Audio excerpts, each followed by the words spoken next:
Como la valoración negativa de solvencia de Estados Unidos impulsa a desdolarizar aún más la economía global. El gigante de la calificación crediticia con sede en Nueva York rebajó su perspectiva de la solvencia de Estados Unidos de estable a negativa, debido al agravamiento de la situación fiscal del país.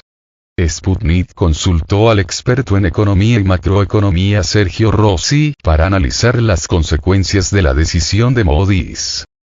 La Casa Blanca criticó a Moody's por su amenaza de rebajar la calificación crediticia de Estados Unidos, y su portavoz de prensa, Karine Jean-Pierre, sugirió que el empeoramiento de las perspectivas era una consecuencia más del extremismo y la disfunción de los republicanos del Congreso. El subsecretario del Tesoro, Walia Adeyemo, también cuestionó la decisión, subrayando que la economía estadounidense sigue siendo fuerte, y los valores del Tesoro son el principal activo seguro y líquido del mundo. Aunque la declaración de Moody's mantiene la calificación AAA, la más alta calificación de una compañía, fiable y estable, de Estados Unidos, no estamos de acuerdo con el cambio a una perspectiva negativa, aseguró. El subdirector del Tesoro también agregó que la administración de Biden demostró su compromiso con la sostenibilidad fiscal, incluso a través de la reducción del déficit en más de $1 billón, incluida en el acuerdo de junio sobre el límite de la deuda, así como en las propuestas presupuestarias de Biden que reducirían el déficit en casi $2,5 billones durante la próxima década. La secretaria del Tesoro, Janet Yellen, que aseguró que Washington podía permitirse el lujo de seguir inyectando decenas de miles de millones del dinero de los contribuyentes en los conflictos de Ucrania e Israel, aún no se ha comentado la decisión de Moody's. Moody's es la última de las tres grandes agencias de crédito internacionales en señalar una posible rebaja de la calificación de Estados Unidos. Standard & Poor's ya lo hizo en 2011. Fitch rebajó la calificación de Estados Unidos a AA+, esta calificación es de alta calidad y está por debajo de la calificación AAA, en agosto, argumentando un deterioro financiero previsto para los próximos 3 años, debido a la marca de $33 billones en deuda pública. Yellen se mostró totalmente en desacuerdo con la decisión, diciendo que se basaba en datos obsoletos.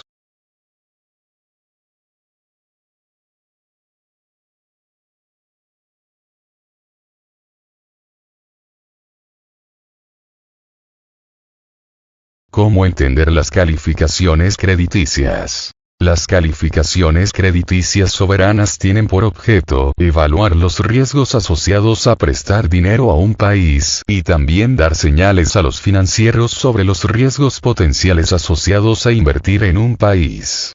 Cuanto peor es la calificación, mayor es el riesgo percibido.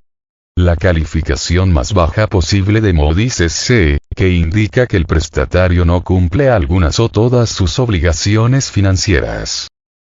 La rebaja de las perspectivas se produce en un momento en que Washington se encamina a un nuevo cierre el 17 de noviembre, cuando los republicanos de la Cámara de Representantes presentaron un proyecto de ley para seguir financiando el gobierno sin nuevos créditos para Ucrania o Israel.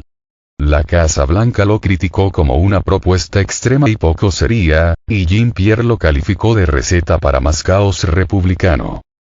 Parece poco probable que el recién elegido presidente de la Cámara de Representantes, Mike Johnson, dé marcha atrás respecto a Ucrania, después de que su predecesor, Kevin McCarthy, fuera destituido en octubre por acusaciones de proponer acuerdos paralelos secretos para conseguir más dinero para Ucrania. Los funcionarios estadounidenses pretenden pintar una imagen optimista. El cambio de perspectiva de Moody's, combinado con la crisis de los cierres, que parece no tener fin, la inflación, las consecuencias de los conflictos en Ucrania y Oriente Medio, y los crecientes indicios de una inminente recesión en Estados Unidos, son malas noticias para Washington y Occidente en general, afirmó el Dr. Sergio Rossi, profesor de macroeconomía y política monetaria en la Universidad de Friburgo, Suiza.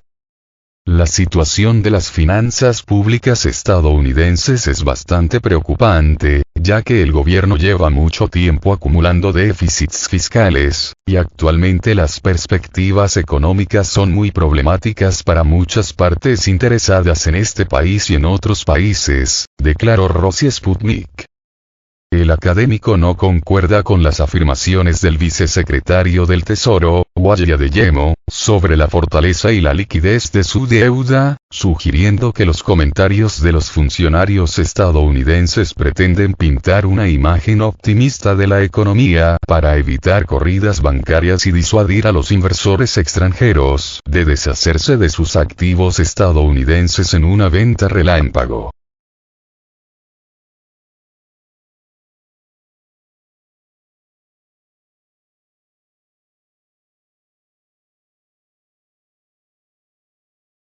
De acuerdo con Rossi, la afirmación de que los títulos del Tesoro de Estados Unidos son el activo más líquido del mundo es igualmente un intento de evitar que los tenedores extranjeros de estos títulos, en particular el Banco Popular de China, vendan estos títulos y detengan la compra de otros bonos del gobierno de Estados Unidos.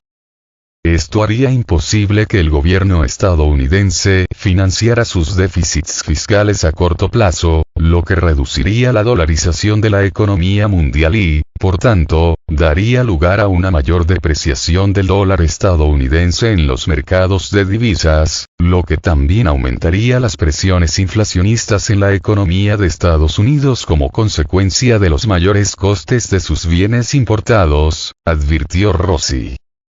El gobierno del país tiene dos opciones para solucionar su problema de financiación pública, y ninguna de ellas es agradable para el pueblo estadounidense, lamentó el economista.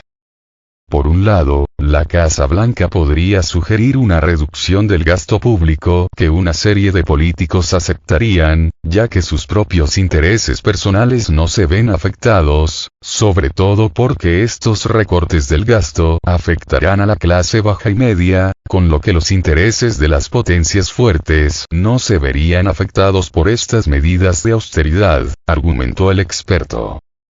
Por otra parte, el gobierno estadounidense podría decidir aumentar la presión fiscal, especialmente en cuanto al impuesto sobre la renta o la imposición de los beneficios de las empresas en los sectores, como la alimentación y la energía, en los que estos beneficios han aumentado mucho debido a las actuales tensiones geopolíticas en el mundo, explicó Rossi. En cuanto a las fechas de la decisión de Moody's, el profesor predijo que muchos de los 21 miembros de la Cooperación Económica Asia-Pacífico, APEC, podrían desdolarizar aún más sus economías y transacciones internacionales y reducir sus tenencias de deuda estadounidense. La economía mundial es cada vez más multipolar, y el gobierno estadounidense intenta evitar su pérdida de poder blando mediante una estrategia cueste lo que cueste que, de hecho, al final proporcionará más perjuicios que beneficios a Estados Unidos, resumió Rossi.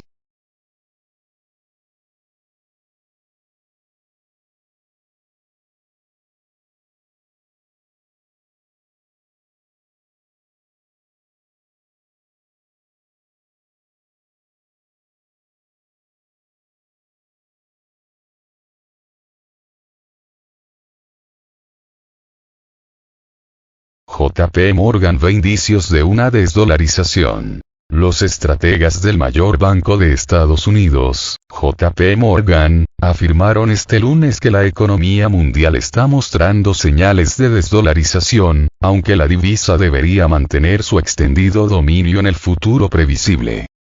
Los estrategas del mayor banco de Estados Unidos, JP Morgan, afirmaron este lunes que la economía mundial está mostrando señales de desdolarización, aunque la divisa debería mantener su extendido dominio en el futuro previsible. Las tensiones derivadas de las fuertes alzas de las tasas de interés de la Fed y las sanciones que han dejado a Rusia fuera del sistema bancario mundial han provocado un nuevo impulso de los países BRICS Brasil, Rusia, India, China y Sudáfrica, para desafiar la hegemonía del dólar. Meera Chandan y Octavia Popescu, estrategas de JP Morgan, afirman que, si bien el uso general del dólar se encuentra dentro de su rango histórico y el billete verde se mantiene en el liderato, un análisis más detallado muestra un panorama más bifurcado. Su evaluación sobre el dólar es la más destacada realizada hasta ahora por un gran banco estadounidense, aunque gestores monetarios de peso, como Goldman Sachs Asset Management, han expresado opiniones similares. Mientras que la cuota del billete verde en los volúmenes de negociación de divisas se mantiene ligeramente por debajo de máximos históricos, en el 88%, y su uso en la facturación comercial no ha cambiado mucho en las 2 últimas décadas, otras áreas han experimentado una erosión. En las reservas de divisas de los bancos centrales de todo el mundo, por ejemplo, su porcentaje ha descendido hasta un mínimo histórico del 58%.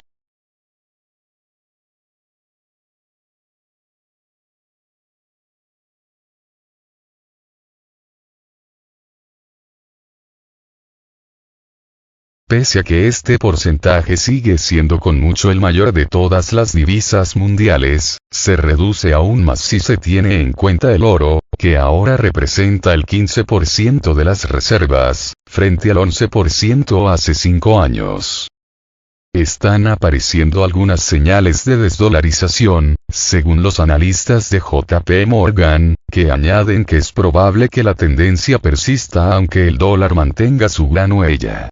Los esfuerzos de los BRICS y de otros grandes exportadores de materias primas por aflojar el dominio del dólar sobre el comercio mundial se han intensificado desde el inicio de la guerra en Ucrania, que vio como Estados Unidos congelaba una gran parte de las reservas de divisas de Rusia.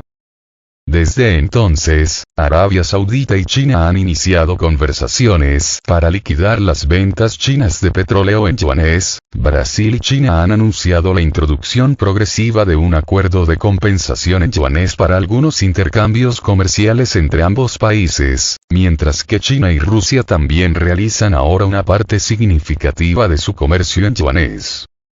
El yuan chino representa ahora el 7% del volumen de comercio de divisas, una cifra récord pero aún pequeña, mientras que la cuota del euro se ha reducido 8 puntos porcentuales en la última década de tasas de interés ultra bajas, hasta el 31%.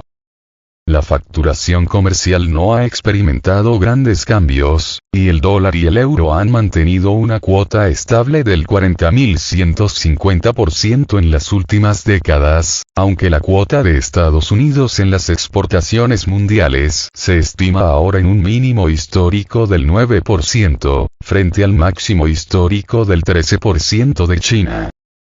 Los avances en la internacionalización del yuan han sido limitados, añadió JP Morgan, y es poco probable que cambien mucho dados los controles de capital del país.